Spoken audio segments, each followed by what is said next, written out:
بسم اللہ الرحمن الرحیم۔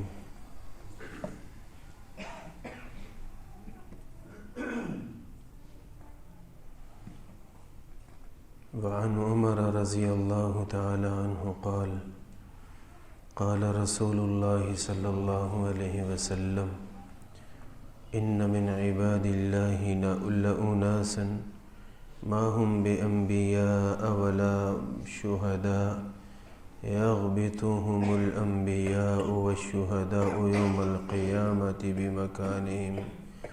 بمكانهم من الله. قالوا يا رسول الله تخبرنا من هم؟ قال هم قوم تحابوا بروح الله على غير أرحام بينهم ولا أموال يتعاتونهم إلى آخر ما قال عليه الصلاة والسلام۔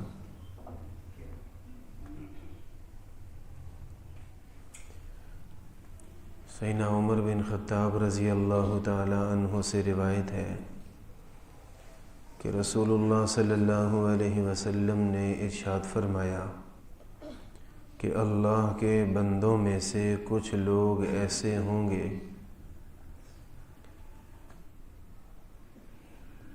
کہ نہ وہ نبی ہوں گے اور نہ شہید ہوں گے، لیکن انبیاء کرام اور شہداء بھی ان کا اللہ کے ہاں مقام دیکھ کر رشک کریں گے۔ صحابہ کرام نے عرض کی، اے اللہ کے رسول صلی اللہ علیہ وسلم، ہمیں بتائیے یہ کون لوگ ہوں گے؟ فرمایا یہ وہ لوگ ہوں گے جو محض اللہ کے لیے ایک دوسرے سے محبت کرتے ہوں گے اور ان کی آپس میں کوئی رشتہ داری نہیں ہوگی اور نہ ہی کوئی مالی لین دین ہوگا۔ اللہ کی قسم ان کے چہرے نور سے بھرے ہوں گے اور وہ نور پر بیٹھے ہوں گے، اور جب دنیا خوف زدہ ہوگی تو انہیں کوئی خوف نہیں ہوگا اور نہ ہی وہ غمگین ہوں گے جب دنیا غم میں مبتلا ہوگی۔ اور آپ علیہ الصلاۃ والسلام نے یہ آیت مبارکہ پڑھی، الا ان اولیاء اللہ لا خوف علیہم ولا هم یحزنون، خبردار بے شک اللہ کے ولی نہ انہیں کوئی خوف ہوگا اور نہ ہی وہ غمگین ہوں گے۔ یہ حدیث پاک ابو داود شریف میں اور شرح السنہ میں ذکر کی گئی ہے۔ اللہ رب العالمین کو یہ بہت پسند ہے اور اللہ کے ہاں اس چیز کی بڑی قدر ہے کہ مسلمان اپنی ذاتی رشتہ داریوں سے بڑھ کر آپس میں ایمان کی بنیاد پر اور اللہ کی محبت کی وجہ سے محبت کرتے ہو۔ یہ جو دینی محبت ہے وہ بڑا قیمتی عمل ہے اور اللہ تعالیٰ کے ہاں اس عمل کی بڑی برکات اور بڑا مقام ہے، اللہ کی رضا کے لیے محبت کرنا۔ فرمایا کہ ان لوگوں کا حال بعض مخصوص انداز میں اس حد تک اچھا ہوگا کہ انبیاء کرام بھی پسند فرمائیں گے، خوش ہوں گے، یار بڑا مقام ہے ان کا۔ شہید لوگ بھی، شہداء کرام بھی ان کے مقام کو دیکھ کے خوش ہوں گے کہ بڑا مقام پایا، نہ یہ نبی ہیں نہ شہید ہیں، ان کا کمال کیا ہے؟ اللہ کی رضا کے لیے ایک دوسرے سے محبت کرتے ہیں، نہ ان کا کوئی مالی لین دین ہے اور نہ ہی اور کوئی دنیا کا آپس میں معاملہ ہے، بلکہ سب کچھ اللہ کی محبت کی وجہ سے ہے۔ تو اللہ تعالیٰ کے لیے محبت کیا ہے کہ نمازی آدمی نمازی سے محبت کرتا ہے، اس کے کام آتا ہے، یا اللہ کے لیے محبت یہ ہے کہ کسی بھی دینی رشتے کی وجہ سے آپس میں ایک دوسرے سے محبت رکھتے ہیں، دینی رشتے کی وجہ سے۔ تو یہ جو دینی نسبتوں کی وجہ سے آپس میں محبتیں ہوتی ہیں، اللہ کے ہاں اس کی بڑی قدر ہے اور یہ قیامت کے دن کام آنے والی چیز ہے۔ سیدنا عبداللہ ابن عباس رضی اللہ تعالیٰ عنہما سے روایت ہے، فرماتے ہیں کہ رسول اللہ صلی اللہ علیہ وسلم نے حضرت ابو ذر رضی اللہ تعالیٰ عنہ سے پوچھا، فرمایا ابو ذر یہ بتاؤ، ایمان کے اعمال میں سے کون سا عمل ایسا ہے جو آخرت میں زیادہ بااعتماد ہو؟ ہم بازار سے چیز خریدنے جاتے ہیں تو پتہ چلتا ہے کہ یہ چیز آپ کو 40,000 کی 35,000 کی بھی مل جائے گی، یہ بڑی سولر پلیٹ، لیکن اگر آپ چاہتے ہیں نا کہ بااعتماد ہو تو وہ 50,000 کی ملے گی۔ تو اگر آدمی کے پاس گنجائش ہو تو آدمی یہی سوچتا ہے کہ یار 5-10 ہزار کی خیر ہے، چیز وہ لو جس پر بھروسہ ہو، جس کا اعتماد ہو اور چوتھے دن مایوس پریشان نہ کرے۔ کوئی بھی چیز لینے جاتے ہیں تو بااعتماد ادارہ، بااعتماد کمپنی اور بااعتماد پروڈکٹس ہم لینا چاہتے ہیں تاکہ بعد میں کوئی پریشانی نہ بنے۔ رسول اللہ صلی اللہ علیہ وسلم نے فرمایا ابو ذر، ایمان کی صفات میں سے کون سی صفت ہے جو قیامت کے دن سب سے زیادہ بااعتماد ہو، جس پہ بھروسہ کیا جا سکتا ہے؟ تو انہوں نے عرض کی کہ اللہ اور اس کے رسول صلی اللہ علیہ وسلم زیادہ بہتر جانتے ہیں۔ آپ علیہ الصلوۃ والسلام نے فرمایا ابو ذر یاد رکھو، الموالات فی اللہ والحب فی اللہ والبغض فی اللہ، اللہ کے لیے آپس میں دوستی رکھنا، اللہ کے لیے محبت کرنا، اللہ کے لیے نفرت کرنا، یہ وہ بہترین عمل ہے جسے قیامت کے دن آپ اپنے لیے انتہائی قابل اعتماد سمجھ سکتے ہیں۔ اللہ کے لیے تعلق رکھنا آپس میں۔ تبلیغ والے ساتھی تبلیغ میں نکلتے ہیں، آپس میں تعارف ہو جاتا ہے، اور وہ تعلق کس بنیاد پہ؟ دین کی بنیاد پہ۔ اگر اس تعلق کو دنیاوی تعلق میں نہیں بدل لیا اور دینی محبت ہے تو بس اسی کی بات ہو رہی ہے۔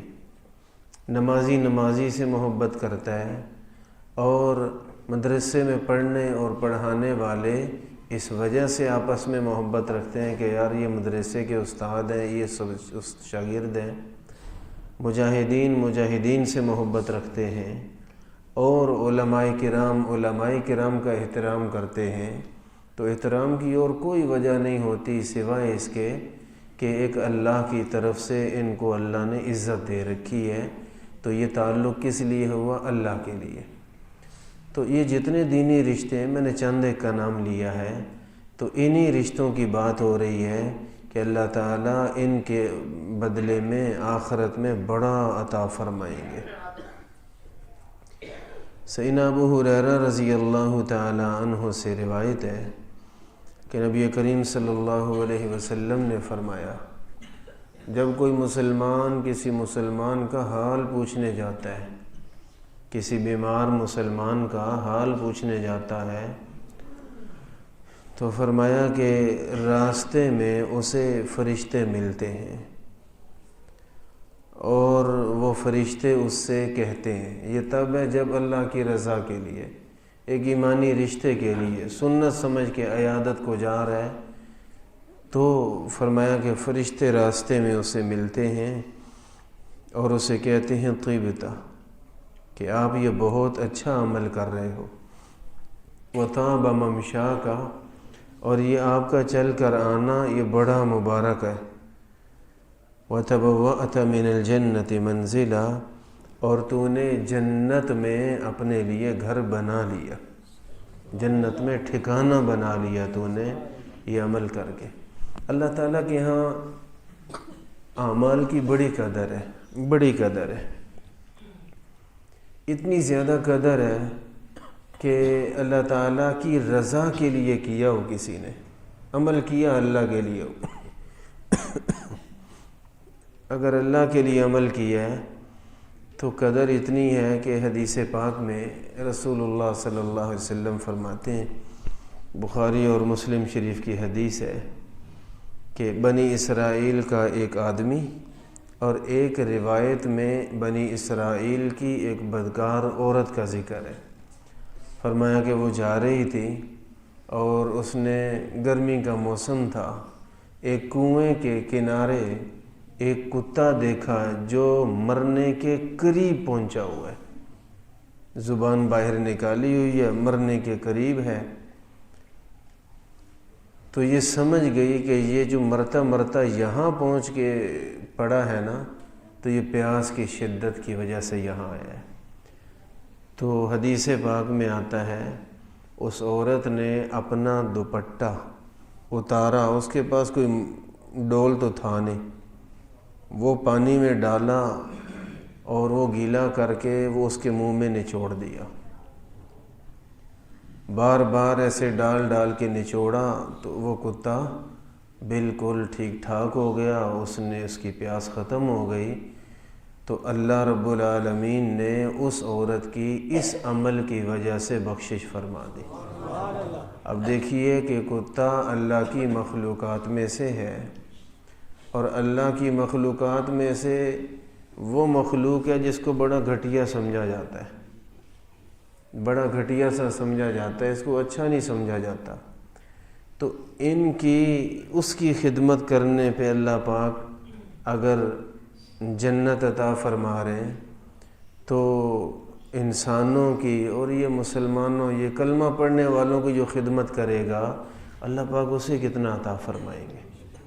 تو اس لیے مسلمان کی خدمت یہ بڑی سعادت کی بات ہے، اور خدمت اگر کسی جانور کی بھی کرنی پڑے، اسے بھی مشکل سے بچانا پڑے، تو یہ بھی بڑی نیکی ہے۔ بلکہ ایسے ہی ایک موقع پر ایک صحابی نے نبی کریم صلی اللہ علیہ وسلم سے سنا تو عرض کی کہ کیا ہمارے لیے جانوروں کا خیال رکھنے پر بھی اجر ہے، کہ جانور کو بھی ہم اگر کچھ کھلا پلا دیتے ہیں اس پہ بھی اجر ملے گا؟ آپ علیہ الصلوۃ والسلام نے ارشاد فرمایا کہ ہر جاندار، کوئی جاندار بھی ہو، اس کی اگر آپ حاجت پوری کر دیتے ہیں، اس کو مشکل سے نکلنے میں اس کا تعاون کر دیتے ہیں، تو اللہ تعالیٰ انہی چیزوں پہ بھی اجر عطا فرماتے ہیں۔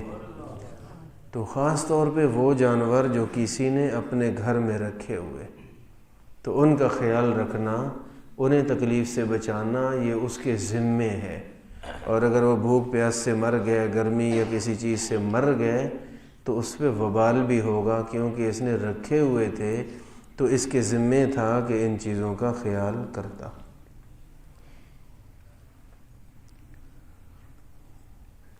اللہ تعالیٰ چھوٹی چھوٹی نیکیوں پہ بڑے بڑے اجر عطا فرماتے ہیں، وہ نیکیاں جو بظاہر ہماری گنتی میں نہیں ہوتی۔ ایک حدیث پاک میں رسول اللہ صلی اللہ علیہ وسلم نے فرمایا، رأیت رجلا یتقلب فی الجنہ، میں نے ایک آدمی کو دیکھا کہ وہ جنت میں چل پھر رہا ہے، میں نے ایک آدمی کو دیکھا وہ جنت میں چل پھر رہا ہے، اور اس میں جنت میں اس کے جنت جانے کی وجہ فرمایا پتہ کیا ہے؟ صرف یہ وجہ تھی کہ وہ ایک راستے سے گزر رہا تھا اور ایک کانٹے دار ٹہنی درخت کی وہ راستے کی طرف نکلی ہوئی تھی، وہ رکا، اس نے سوچا یہ کسی گزرنے والے کو تکلیف نہ دے، اس نے وہ ٹہنی توڑ دی، کاٹ دی اور سائیڈ پہ گرا دی۔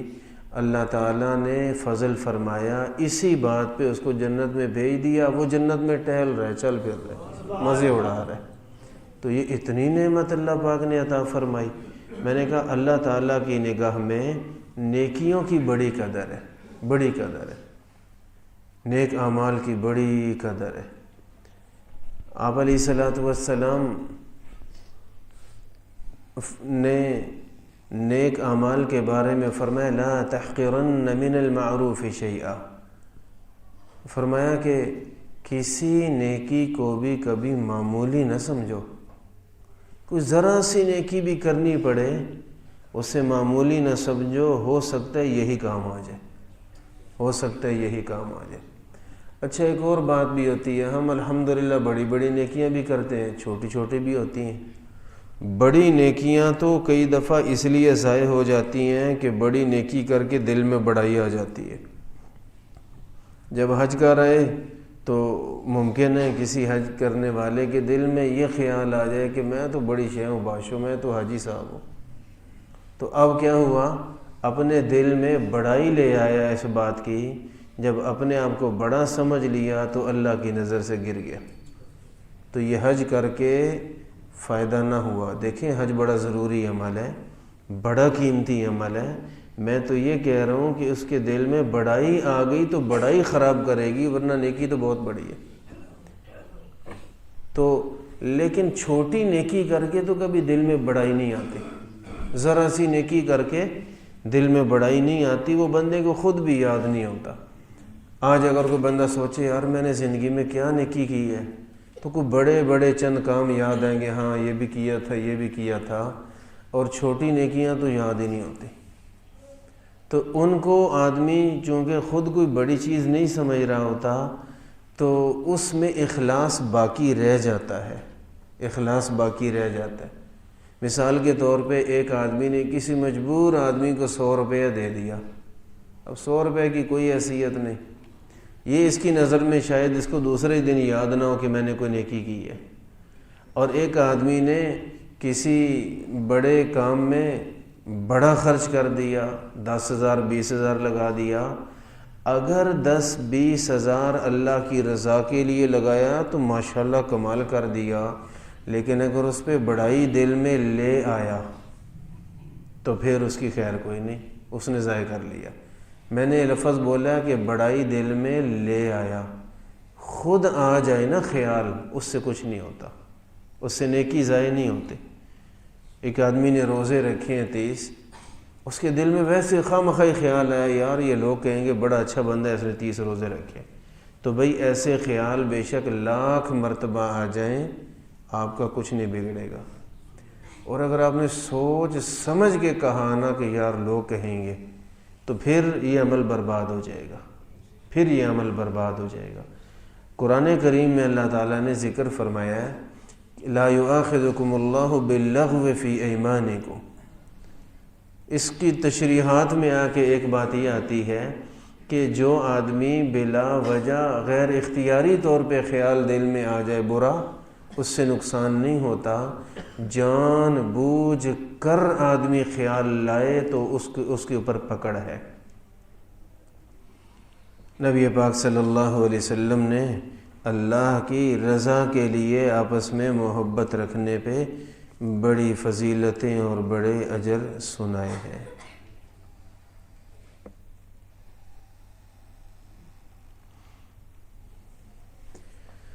سیدنا ابو سعید رضی اللہ تعالیٰ عنہ فرماتے ہیں کہ میں نے چند باتیں رسول اللہ صلی اللہ علیہ وسلم سے سنی ہیں۔ آپ علیہ الصلوۃ والسلام فرماتے ہیں کہ لا تصاحب الا مؤمنا ولا یأکل طعامک الا تقی۔ آپ علیہ الصلوۃ والسلام نے ارشاد فرمایا کہ لا تصاحب الا مؤمنا، اپنا دوست صرف اسے بناؤ جو ایمان پہ مضبوط ہے، اپنا دوست صرف اسے بناؤ جو ایمان پر مضبوط ہے، اور جو ایمان پہ مضبوط نہیں ہے اسے دوست نہیں بنانا۔ جو برائی پہ لگا ہوا، گناہوں پہ لگا ہوا ہے، یہ بیڑا غرق کر کے رکھ دے گا۔ آپ اپنا تو ہے نا، آپ کا بھی کرے گا ساتھ۔ آدمی یہ تو کر سکتا ہے کہ آدمی برے لوگوں سے دوستی نہ کرے، لیکن آدمی یہ نہیں کر سکتا کہ برے لوگوں سے دوستی رکھے اور خود بچ جائے۔ یہ نہیں کر سکتا۔ یہ کر سکتا ہے کہ دوستی بروں سے نہ رکھے، اچھوں سے رکھ لے، لیکن یہ بندے کے بس میں نہیں ہے کہ اٹھنا بیٹھنا برے لوگوں کے ساتھ ہو اور 100% بچ جائے۔ یہ بس میں نہیں ہے۔ تو اس لیے آسان کام کرنا چاہیے، برے لوگوں سے تعلق ہی نہ رکھیں۔ اگر کچھ تعلق پہلے سے ہے تو بس وہ ختم کر دیں، خاموشی سے ختم کر دیں۔ لڑائی ضروری نہیں کہ جا کے ان کو 8-10 گالیاں دے کے لڑائی جھگڑا کریں، آپ تو بہت برے ہیں لہٰذا میں آپ کو نہیں بلاؤں گا۔ کچھ بھی کرنے کی ضرورت نہیں۔ دیکھیں، انسان ہر آدمی مصروف ہے، کوئی اسٹوڈنٹ ہے تو پڑھتا ہے، کوئی کاروباری ہے تو دکان پہ اپنی ٹائم دیتا ہے، ملازمت والا ملازمت کرتا ہے، پھر گھر میں بھی سونا، آرام کرنا، نماز پڑھنا، کافی سارے کام ہوتے ہیں۔ وہ گھنٹہ 2, 1.5, 3 گھنٹے ہوتے ہیں جو ہم کسی کو دے رہے ہوتے ہیں، فارغ ہوتے ہیں نا تو دیتے ہیں۔ تو اگر کسی برے آدمی کے ساتھ اٹھنا بیٹھنا ہے تو وہ گھنٹے 2 کسی نیک کو دینا شروع کر دو، بس کسی نیک محفل میں وہ وقت دینا شروع کر دو، ادھر کچھ کہنے کی ضرورت ہی نہیں، وہ ویسے ختم ہو جائے گا۔ تو بہرحال یہ آدمی کے بس میں ہے کہ آدمی اچھے لوگوں سے تعلق رکھے اور اچھا بنا رہے۔ یہ بس میں نہیں ہے کہ برے لوگوں سے تعلق رکھے اور پھر بچ جائے، یہ بہت مشکل ہے۔ اس لیے اپنا تعلق اچھے لوگوں سے، تو آپ علیہ السلام نے فرمایا لا تصاحب الا مؤمنا، کہ کسی آدمی سے تعلق نہ رکھو، یعنی اٹھنا بیٹھنا نہ رکھو، مگر ان لوگوں سے تعلق رکھو جو ایمان میں مضبوط ہیں، جن کا ایمان مضبوط ہے، جو اعمال والے ہیں، جو فکر والے ہیں، جو اللہ سے ڈرنے والے ہیں، جو دین کے پابند ہیں، ان لوگوں کے ساتھ اپنے آپ کو پابند کر لیں۔ اور ویسے یہ بات تو اللہ تعالیٰ نے نبی علیہ السلام کو بھی فرمائی تھی، حالانکہ آپ علیہ السلام تو خود وہ ہستی ہیں کہ جو حضور کے قریب آئے گا نفع ہی نفع پائے گا، لیکن آپ علیہ السلام کو اللہ نے پابند کیا، اور آپ علیہ السلام کو بہت ساری باتیں اس لیے کہی جاتی تھیں تاکہ امت کا ذہن صاف ہو جائے اور ان کو رہنمائی مل جائے۔ تو نبی علیہ السلام کو پابند کر کے ہمیں دراصل پابند کیا ہے کہ ہم تو ان سے کہہ رہے ہیں تمہیں تو زیادہ ضرورت ہے۔ ان کو فرمایا وَاصْبِرْ نَفْسَكَ مَعَ الَّذِينَ يَدْعُونَ رَبَّهُمْ بِالْغَدَاةِ وَالْعَشِيِّ يُرِيدُونَ وَجْهَهُ۔ اے نبی صلی اللہ علیہ وسلم، اپنا اٹھنا بیٹھنا ان لوگوں کے ساتھ پابندی کے ساتھ رکھیں جو صبح شام اپنے اللہ کا ذکر کرتے ہیں، جن کی زبان پہ ہر وقت اللہ اللہ ہوتا ہے، ان لوگوں کے ساتھ اپنا اٹھنا بیٹھنا رکھیں۔ تو آپ علیہ السلام نے بھی فرمایا لا تصاحب الا مؤمنا، تعلق داری صرف دین والوں سے، مضبوط ایمان والوں سے رکھو۔ ولا يأكل طعامك الا تقی، اور آپ کا کھانا نہ کھائے مگر متقی آدمی، آپ کا کھانا نہ کھائے مگر متقی آدمی۔ یہ فرمانے کا مقصد یہ ہے کہ جب بھی کچھ کھلانا ہے تو نیک آدمی کو کھلاؤ۔ اگر کسی ایسے آدمی کو کھلا رہے ہیں جو نمازی نہیں ہے تو یاد رکھیں وہ کھلانا بھی نیکی ہے، وہ کھلانا بھی نیکی ہے۔ جو نمازی نہیں ہے، جو بیچارہ زیادہ دین نہیں جانتا، اگر آپ اس کو کھلا رہے ہیں یا اس کی ضرورت پوری کر رہے ہیں تو یہ بھی نیکی ہے۔ لیکن اگر آپ چاہتے ہیں کہ اجر زیادہ ملے تو پھر اسی خرچ پہ زیادہ اجر پانے کے لیے فرمایا لا یأکل طعامک الا تقی، تیرا کھانا متقی لوگوں کے علاوہ کوئی نہ کھائے۔ ایک بندہ کسی حد تک کسی کو کھلا سکتا ہے نا، تو جتنی آپ کی گنجائش ہے وہ اللہ والوں پہ لگائے، نیک لوگوں کو کھانا کھلاتے رہیں۔ تو فرمایا کہ یہ بات آخرت میں بڑی کام آئے گی۔ میں عرض کیا کرتا ہوں کہ ایک آدمی چاہتا ہے کہ میں صدقہ کروں، وہ صدقہ اگر کسی ایسے آدمی کو دے رہا ہے کہ وہ نماز بھی نہیں پڑھتا، وہ سارا دن ٹی وی کے سامنے بیٹھا رہتا ہے، جب بولتا ہے تو زبان سے گالیاں نکلتی ہیں، تو صدقہ تو ادا ہو جائے گا اور ثواب بھی مل جائے گا۔ لیکن اسی کی جگہ اگر یہی صدقہ کسی دینی مدرسے میں دیا جائے تو فرق کیا ہوگا بھلا؟ فرق یہ ہوگا کہ اب آپ ان کو دے رہے ہیں جو نماز کے پابند ہیں، اور پہلے دے رہے تھے بے نمازی کو۔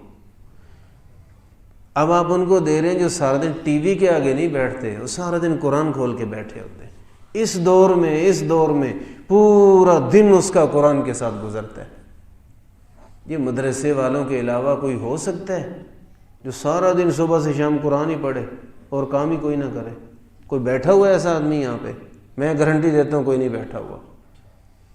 تو پھر کیا ہے؟ جو سارا دن قرآن ہی پڑھے، تو اس سے بڑا اللہ کا ولی کون ہوگا؟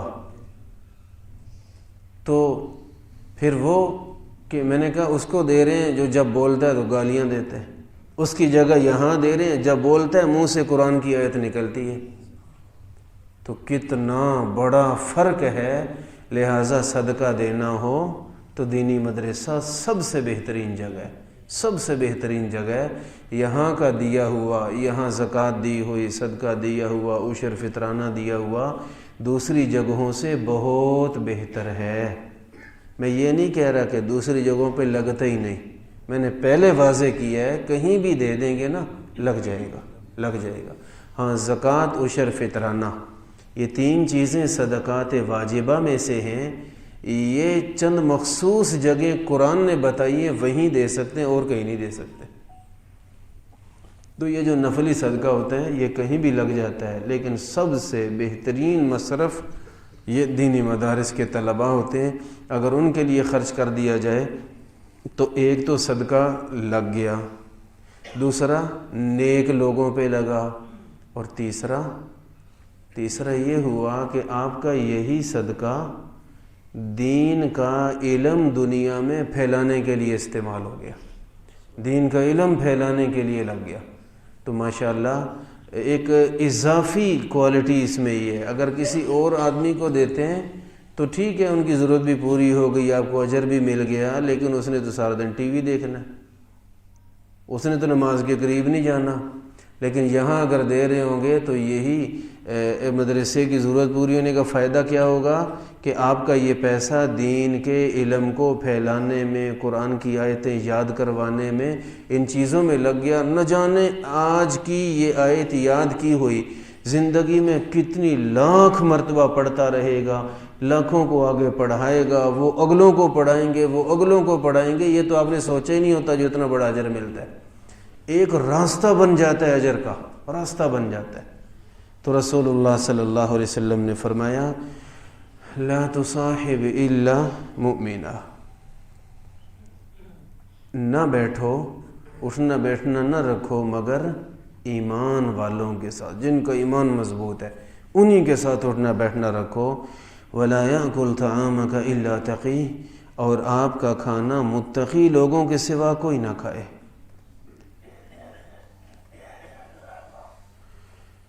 رسول اللہ صلی اللہ علیہ وسلم نے ارشاد فرمایا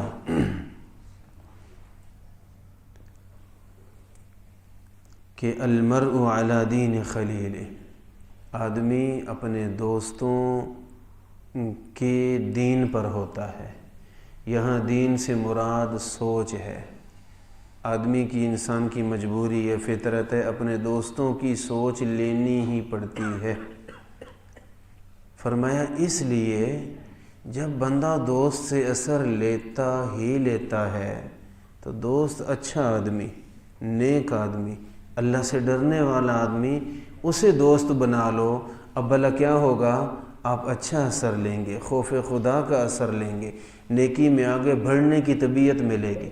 اور اگر کسی منحوس آدمی سے، کسی بدکار اور گندے آدمی سے تعلق بن گیا تو گندگی ہی ملے گی اور اپنا آپ بھی خراب کر بیٹھے گا۔ تو اس لیے اگر تعلق کہیں غلط جگہ بن ہی جائے، دوست احباب ہو جاتے ہیں، تو بھائی چپ کر کے اپنا ٹائم بدل لیں۔ جو فارغ وقت دینے والا ہے بس وہ کسی اللہ والے کو، ایمان والے کو، علم والے کو، نیکی والے کو دینا شروع کر دیں، مسئلہ ہی حل ہو جائے گا آپ کا۔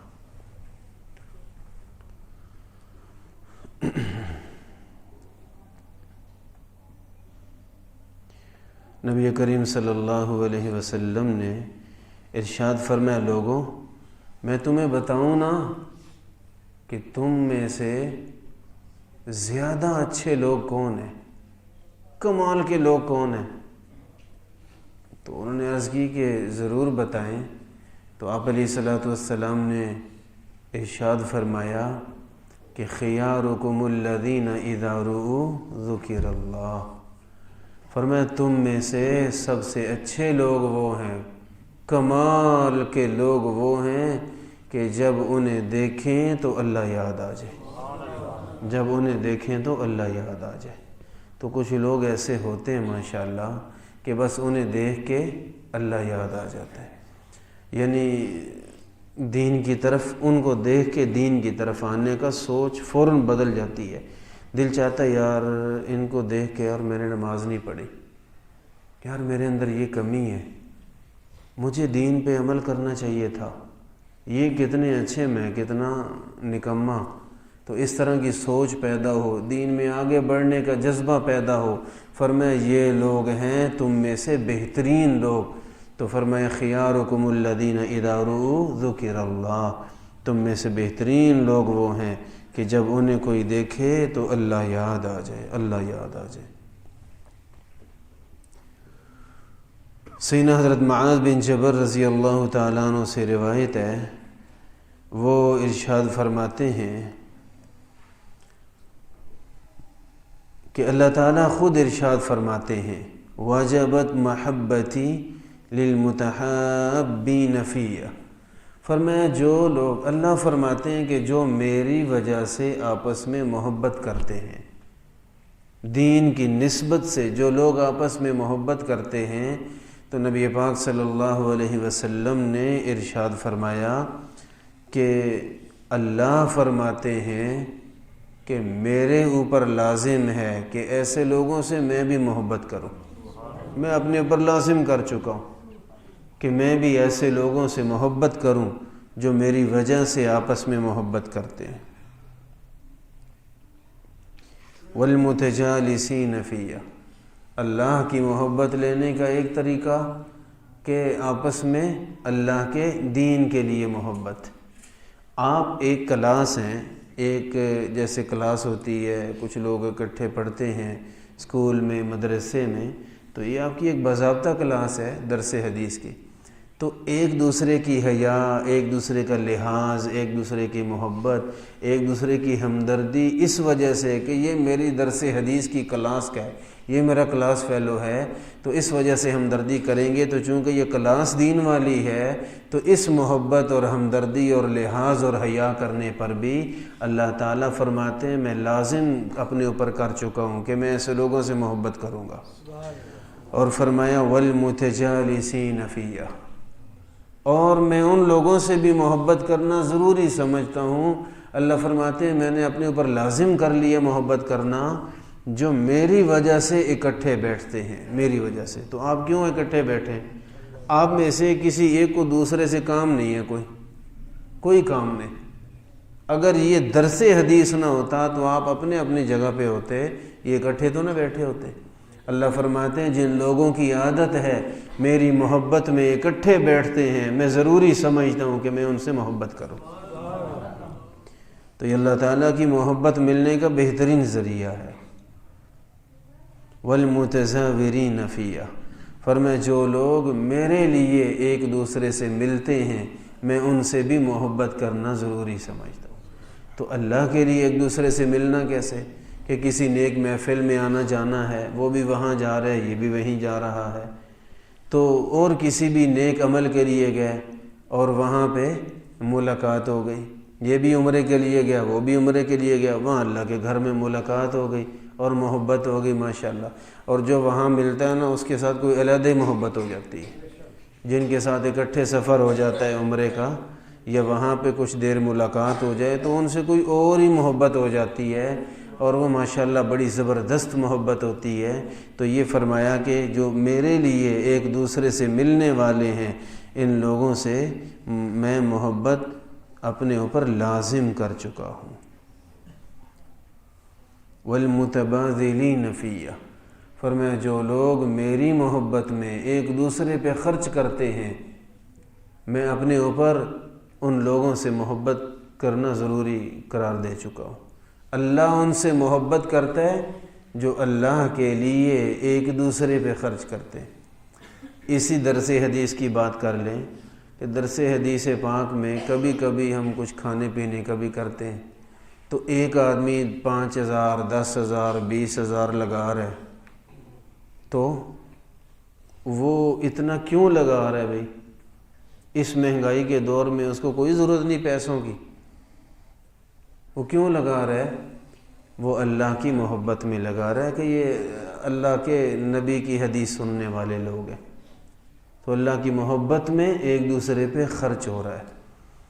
ابھی کسی آدمی نے کچھ پیسے دیے کہ یہ جو آپ شیلڈیں دیں گے تو یہ ان کے لیے یہ پیسے ہیں، یہ پیسے کیوں دے رہے؟ ابھی اس کو ضرورت نہیں ہے پیسوں کی، نہیں، ایسی کوئی وجہ نہیں ہے، وہ اللہ کی محبت میں خرچ کر رہا ہے۔ تو یہ ہم جو شیلڈیں دے رہے ہیں سب کچھ کر رہے ہیں، آخر کوئی نہ کوئی تھوڑا بہت حصہ ڈالتا ہے تو ہوتا ہے نا۔ تو یہ کیا ہے؟ اللہ کی محبت میں ایک دوسرے پہ خرچ کرنا۔ اللہ تعالیٰ فرماتے ہیں کہ میری محبت ان لوگوں کے لیے لازم ہو چکی ہے۔ کن کن لوگوں کے لیے؟ ایک دفعہ گن لیتے ہیں۔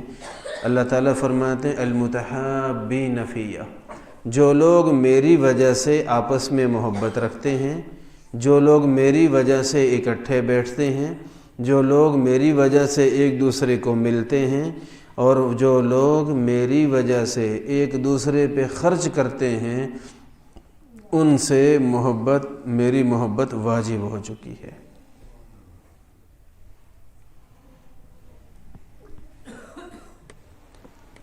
آخر میں چند متفرق احادیثیں عرض کرتے ہیں۔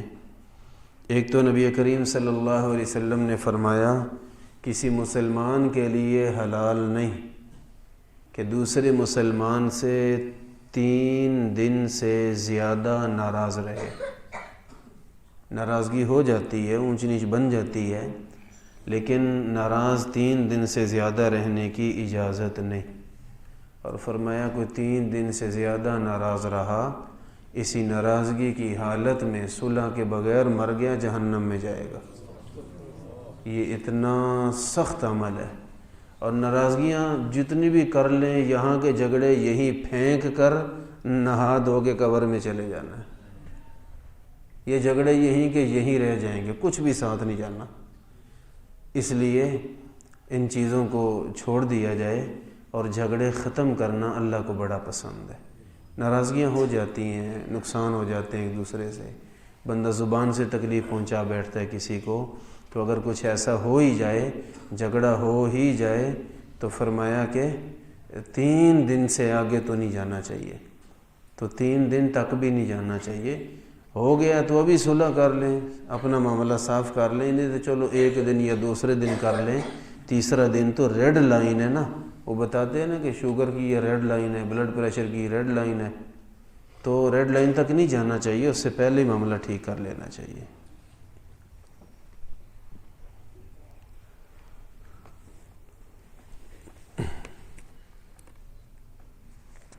نبی کریم صلی اللہ علیہ وسلم نے فرمایا، سبحان اللہ، ایسے ہی نظر پڑ گئی۔ حضرت ابو درداء رضی اللہ تعالیٰ عنہ فرماتے ہیں رسول اللہ صلی اللہ علیہ وسلم نے فرمایا، میں تمہیں ایسا کام نہ بتاؤں جو روزوں اور صدقے اور نماز سے زیادہ فضیلت والا ہے۔ پورا مہینہ روزہ رکھتے ہیں، لگ سمجھ آتی ہے، روزے، نمازوں اور صدقہ دینے سے زیادہ فضیلت والا ہے۔ صحابہ فرماتے ہیں ہم نے عرض کی کیوں نہیں ہے اللہ کے نبی صلی اللہ علیہ وسلم بتائیے۔ آپ علیہ الصلوۃ والسلام نے فرمایا آپس میں لوگوں کی صلح کرانا، آپس میں لوگوں کی صلح کرانا یہ اتنا بڑا کام ہے، روزوں سے زیادہ بہتر، صدقے سے زیادہ بہتر، نماز سے بھی زیادہ بہتر کام ہے۔ اور فرمایا کہ آپس میں جھگڑے بنائے رکھنا، فرمایا ہی الحالقہ، یہ تو انسان کی نیکیوں کو یوں مونڈ دیتا ہے جیسے اس طرح سر سے بال مونڈ دیتا ہے۔ اس طرح سر پہ چل جائے تو لگتا ہی نہیں کبھی اس سر پہ بال بھی ہوتے تھے۔ تو جتنی نیکیاں ہیں، جھگڑے چلائے جائیں، آگے سے آگے بڑھائے جائیں، تو جتنی نیکیاں ہیں ساری کی ساری برباد ہو جاتی ہیں۔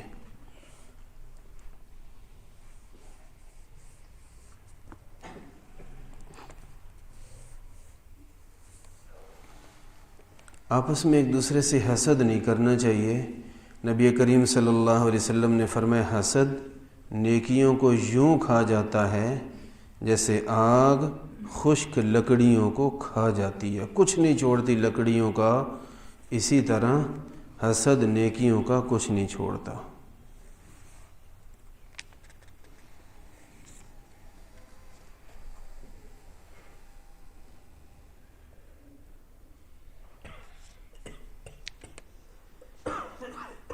آپ علیہ الصلوۃ والسلام نے فرمایا سود سے بڑا سود یہ ہے کہ کسی مسلمان کی عزت کے معاملے میں زبان درازی کی جائے۔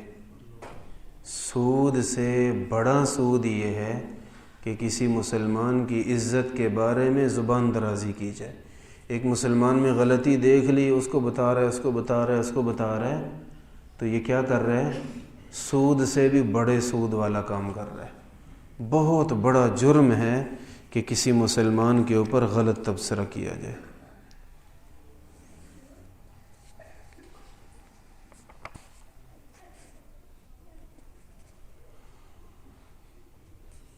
نبی کریم صلی اللہ علیہ وسلم نے فرمایا المجالس بالامانہ، مجلسیں امانت ہوتی ہیں۔ دو چار لوگوں میں بیٹھ کے کوئی آپس میں گفتگو ہوئی، کوئی مشورہ ہوا، یہ جتنے لوگ بیٹھے ہوئے ہیں ان کے لیے جائز نہیں کہ باہر نکل کے اس کو بھی بتائیں او جی آج یہ مشورہ ہوا، آج یہ مشورہ ہوا، آخری جمعے کے بارے میں یہ مشورہ ہوا، تو یہ جائز نہیں ہے کہنا۔ مشورہ جو ہوتا ہے نا محفل کا، وہ باہر نہیں نکالنا چاہیے، یہ امانت ہوتی ہے، اس میں خیانت نہیں کرنی چاہیے۔ نبی کریم صلی اللہ علیہ وسلم نے فرمایا الاقتصاد فی النفقہ نصف المعیشہ۔ اس مہنگائی کے دور میں یہ حدیث بڑی قابل عمل ہے۔ آپ علیہ السلام نے فرمایا کہ معیشت بہتر کرنے کا فارمولہ، وہ ملک کی معیشت ہم نے تو بہتر نہیں کرنی، ہم تو دعا کر سکتے ہیں۔ اپنے گھر کی معیشت کی بات کر رہا ہوں، اپنی جیب کی بات کر رہا ہوں۔ اس کو اگر عام لفظوں میں کہا جائے حدیث کا مفہوم تو یہ ہے کہ کم از کم تنخواہ ڈبل کرنے کا نسخہ، تنخواہ ڈبل کرنے کا نسخہ نبی علیہ السلام نے ذکر فرمایا۔ اور وہ کیا ہے؟ فرمایا تنخواہ ڈبل کرنے کا نسخہ یہ ہے کہ اپنے اخراجات کو کنٹرول کر لو، اپنے اخراجات کو کنٹرول کر لو۔ دیکھیں مہنگائی بڑھ گئی، مہنگائی وہ تو واقعی بڑھ گئی ہے، لیکن اگر ہم تھوڑا اپنا لائف سٹائل چینج کر لیں تو شاید ہمارے اوپر اثر ہی نہ ہو اس کا۔ اگر گھر میں پہلے 4 کلو 5 کلو گھی استعمال ہوتا ہے تو گھی کا استعمال کم کر لیں۔ تو اس طرح بھی تو اپنے وسائل بڑھائے جا سکتے ہیں۔ اسی طرح جو جو چیزیں ہیں ان میں اگر میانہ روی اختیار کی جائے تو انسان کے وسائل بڑھ جاتے ہیں۔ وسائل دیکھیں، ایک طریقہ یہ ہے کہ تنخواہ ڈبل ہو اور ہماری عیاشی اسی طرح چلتی رہے۔ دوسرا طریقہ یہ ہے کہ اپنا استعمال اس انداز میں محتاط کر لیں کہ اسی تنخواہ میں ڈبل تنخواہ جتنا فائدہ حاصل کر لیں، اس جتنا اپنا کام بنا لیں۔ تو کم از کم یہ تو ہمارے اختیار میں ہے کہ ہم اپنے رہن سہن کو بدل سکیں۔ پہلے یہاں سے وہاں تک بھی جانا ہے تو موٹر سائیکل پہ، اب آپ پیدل چل لیں، چلو صحت بھی بن جائے گی اور بچت بھی ہو جائے گی۔ اسی طرح بہت سارے کام ایسے ہیں کہ ان میں اگر بچت کی جائے تو اسی تنخواہ میں آپ بہترین زندگی گزار رہے ہوں گے، لوگ مہنگائی کو رو رہے ہوں گے، آپ کے اوپر اثر ہی نہیں ہوگا مہنگائی کا۔ تو مہنگائی کے زیادہ اثرات عیاشیوں پہ پڑتے ہیں، اس لیے اپنا ضرورت کے اخراجات اور وہ بھی ضرورت کی حد تک استعمال کریں تو بڑا بہتر ہو سکتا ہے۔ وَالتَّوَدُّدُ إِلَى النَّاسِ نِصْفُ الْعَقْلِ، فرمایا آدھی عقل مندی یہ ہے کہ لوگوں سے محبت کریں، ہر ایک سے محبت کریں۔ وحسن السؤال نصف العلم، اور فرمایا کہ اچھا سوال کرنا یہ بھی آدھا علم ہے۔ نبی کریم صلی اللہ علیہ وسلم نے فرمایا یہ جو طبیعت میں شرم اور حیا ہے نا، یہ بڑا قیمتی خزانہ ہے، اس کو ختم نہیں کرنا چاہیے، اس کو بڑھانا چاہیے۔ شرم اور حیا طبیعت میں ہونی چاہیے۔ اور آپ علیہ السلام نے فرمایا کہ جس کو اللہ تعالیٰ نرم مزاجی عطا فرمائے، نرم مزاجی عطا فرما دیں، تو یہ اللہ کا اس پہ بڑا احسان ہوتا ہے۔ نرم طبیعت، ہر بات میں ڈانٹ ڈپٹ، ہر ملنے والے کو برا بھلا کہنا، ہر ایک کے اوپر چڑھائی شروع کر دینا، یہ اللہ والوں کا طریقہ نہیں ہے، بلکہ نرم مزاجی، محبت سے، آرام سے، آہستگی سے بات کرنا، اگلے کو عزت دے کے اس کی بات سننا، یہ اللہ تعالیٰ کو پسند ہے۔ اور نبی کریم صلی اللہ علیہ وسلم کا بھی یہی طریقہ تھا، آپ علیہ السلام کا بھی یہی طریقہ گفتگو تھا۔ ڈانٹ ڈپٹ والا نبی علیہ السلام کا ہرگز مزاج نہیں تھا۔ رجب کا مہینہ چل رہا ہے اور 22 رجب کو کونڈے پکائے جاتے ہیں، وہ کھیر سی ہوتی ہے، اتنی اتنی اس میں ڈال کے دیتے ہیں۔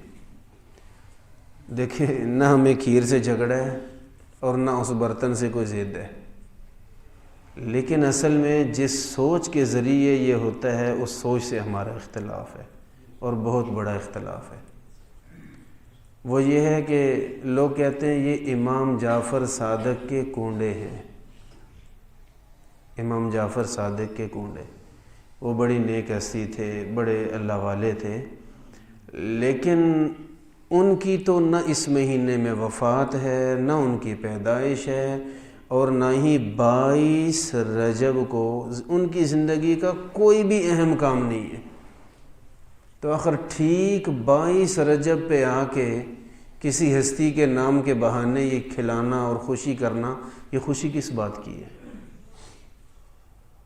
آپ کو بتایا اور جا رہا ہے اور کیا کچھ اور جا رہا ہے۔ وہ یہ ہے کہ ایک عظیم ترین صحابی رسول سیدنا حضرت معاویہ رضی اللہ تعالی عنہ، ان کی شان اقدس میں گستاخی، اور ان کی وفات کا یہ دن ہے، اور اس وفات پہ خوشی منانے کے لیے کیا جاتا ہے۔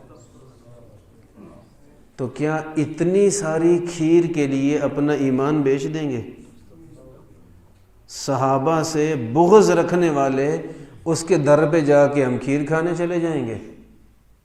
نہیں، ایسا نہیں ہو سکتا۔ وہ جتنی بھی کھیر دے جائے پورا سال آگے دیتا رہے، لیکن ہمیں وہ نہیں چاہیے، بس بات ختم۔ ہمیں اس سے نہیں چاہیے، چاہے وہ سونے کی کھیر پکا کے دے جائے۔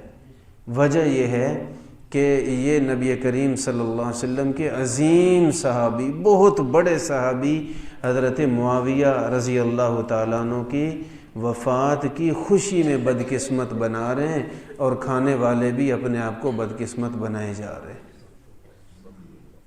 اور ہمارے کچھ مسلمان بھائی بھی دیکھا دیکھی، اور کوئی حقیقت نہیں، کوئی مسئلہ نہیں، کوئی پتہ بھی نہیں ہم کیا کر رہے ہیں، وہ بنا رہے ہیں تو چل یار ہم بھی بنا لیتے ہیں۔ ایسا نہیں، ایسا نہیں۔ اپنے دوستوں کا، اپنے بھائیوں کا خیال رکھیں، ان کو 2-4 دن پہلے پوچھ لیں 22 رجب آنے سے کہ سناؤ پھر کو کھیر شیر بنا رہے ہو؟ اگر وہ آپ کو کہے کہ ہاں کوئی ہے ارادہ، تو ان کو سمجھا دیں مسئلہ۔ کھیر ہی کھانی ہے نا، ہفتہ بعد کھا لو یار، میرے گھر آ کے کھا لو، میں کھلاؤں گا، لیکن اس دن کھیر نہیں بنانی، اس دن کھیر نہیں بنانی، اور نہ ہی تقسیم کرنی ہے، اور نہ ہی تقسیم کرنے والوں کے قریب جانا ہے۔ تو دیکھیں، غیرت بڑی چیز ہے، غیرت بڑی چیز ہے۔ غیرت کا کھانا یہ ایمان والے کا کھانا ہے، اور ایمان والے کی شان ہے۔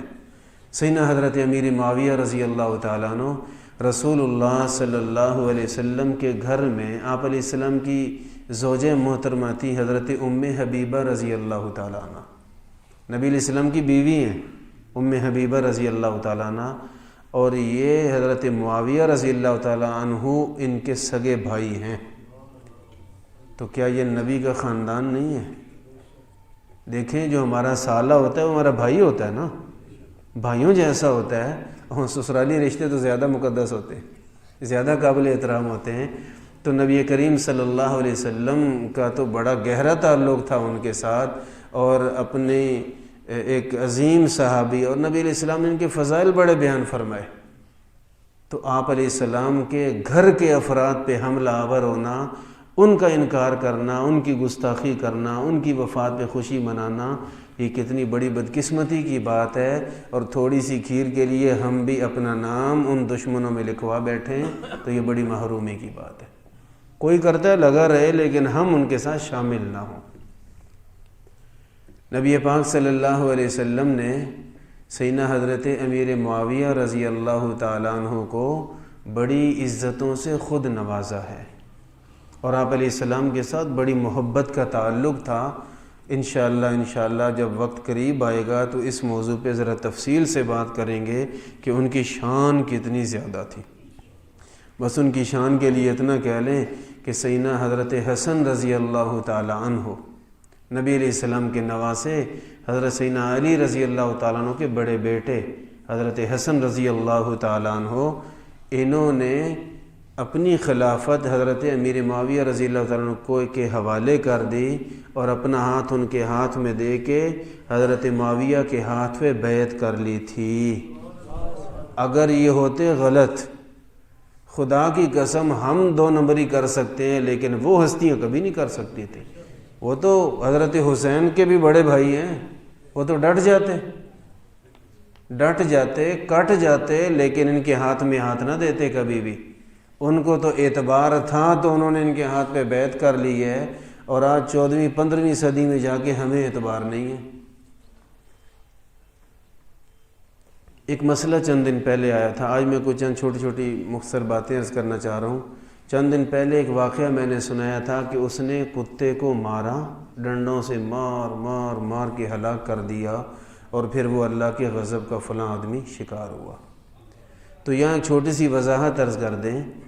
دیکھیں، کتے اگر نقصان دینے پہ آئیں تو ان کو مارنا جائز ہے، لیکن مارنے کا طریقہ نبی علیہ السلام نے جو دیا تھا، مدینہ طیبہ میں ایک وقت آیا کہ ان کی تعداد بڑھ گئی، تو آپ علیہ السلام نے حکم دیا جہاں کتا نظر آئے مار دو اس کو، لیکن وہ یہ ہے کہ قتل کر دیں تلوار کے ساتھ یا زہر دے دیں اور چند منٹوں میں وہ ختم ہو جائے۔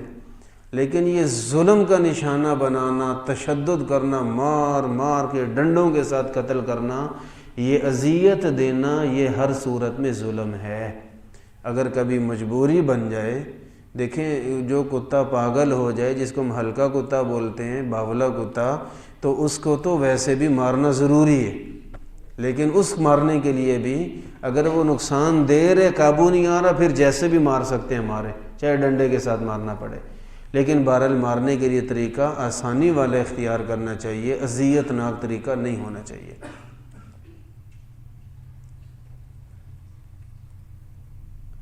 نبی پاک صلی اللہ علیہ وسلم نے عورتوں کے بارے میں وصیت فرمائی کہ میں تمہیں وصیت کرتا ہوں، تاکیداً حکم دیتا ہوں کہ عورتوں کے ساتھ اچھا سلوک کیا کرو۔ عورتوں کے ساتھ اچھا سلوک، تو گھر کی عورتوں کے ساتھ اچھا سلوک کرنا چاہیے، جانور والا سلوک نہیں کرنا چاہیے۔ گھر کی عورتوں کے ساتھ اچھا سلوک کرنا چاہیے، نوکرانیوں والا سلوک نہیں کرنا چاہیے۔ گھر کی عورتوں کے ساتھ اچھا سلوک کرنا چاہیے، اقلیتوں والا سلوک نہیں کرنا چاہیے۔ تو گھر کا جو سارا نظام چلا رہی ہیں ان کا لحاظ رکھنا، خیال کرنا، اور اگر ان سے اونچ نیچ ہو جائے تو درگزر کرنا، معاف کرنا، یہ اللہ کا بھی حکم ہے اور نبی کریم صلی اللہ علیہ وسلم کا بھی حکم ہے۔ تو لہٰذا بہت دفعہ ادھر ادھر سے گھروں سے خبر آتی ہے، اس کے گھر سے کہ جی بہت سخت مزاج ہے، ڈانٹتا بڑا ہے، مارنے پہ آ جاتا ہے، گالیاں دیتا ہے۔ اللہ اکبر، نمازی بھی ہے، گالیاں بھی منہ سے نکالتا ہے، بڑی عجیب سی بات ہے۔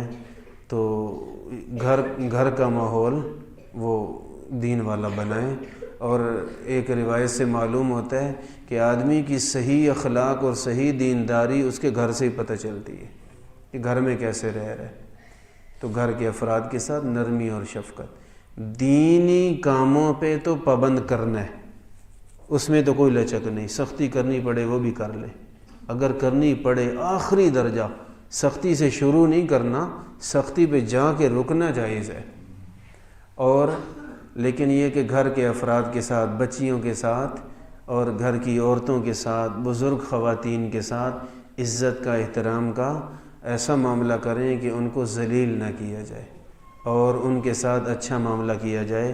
قیامت کے دن جب حقوق العباد کا حساب کتاب شروع ہوگا تو سب سے پہلے بیوی کے بارے میں پوچھا جائے گا، آپ کا اس کے ساتھ کیا سلوک تھا۔ شروع یہاں سے کیا جائے گا، شروع یہاں سے کیا جائے گا، کیونکہ یہ وہ عورت ہے جو اللہ کے کلام پاک کی برکت سے، اللہ کا نام لیا نکاح پڑھنے والے نے اللہ کے کلام کی چند آیتیں پڑھیں، اور وہ اجنبی عورت جس کی طرف دیکھنا ہی حرام تھا، آپ بات بھی نہیں کر سکتے تھے، وہ آپ کی ہو کے رہ گئی، اور اتنی آپ کی کہ وہ ماں باپ سے زیادہ بھی آپ کی ہو گئی، سگے بہن بھائیوں سے بڑھ کے آپ کی ہو گئی۔ تو جس کا رشتہ اللہ کے کلام کی برکت سے جڑا ہے، اگر اس کے ساتھ گڑبڑ ہوئی تو یہ اللہ تعالیٰ پوچھیں گے آپ سے۔ فَاسْتَوْصُوا بِالنِّسَاءِ خَيْرًا، لوگوں اپنے گھر میں اپنی عورتوں کا لحاظ کیا کرو، خیال کیا کرو۔ آخری حدیث ترجمے بس آدھے منٹ میں عرض کرتا ہوں۔ نبی علیہ السلام نے فرمایا، عورتوں میں عقل اور طریقے کی ہے، آپ میں اور طریقے کی ہے۔ دو ڈرائیور ہیں تو ان کا مزاج اور طریقے کا، ان کا اچھا گزارا ہو جائے گا، اور ایک دکاندار اور ایک ڈرائیور کو اکٹھا بٹھا دو، ہو سکتا ہے تھوڑی دیر بعد لڑتے ہوئے نظر آئے، اس کا مائنڈ اور ہے، اس کا رہن سہن کوئی اور ہے، اس کا کوئی اور ہے۔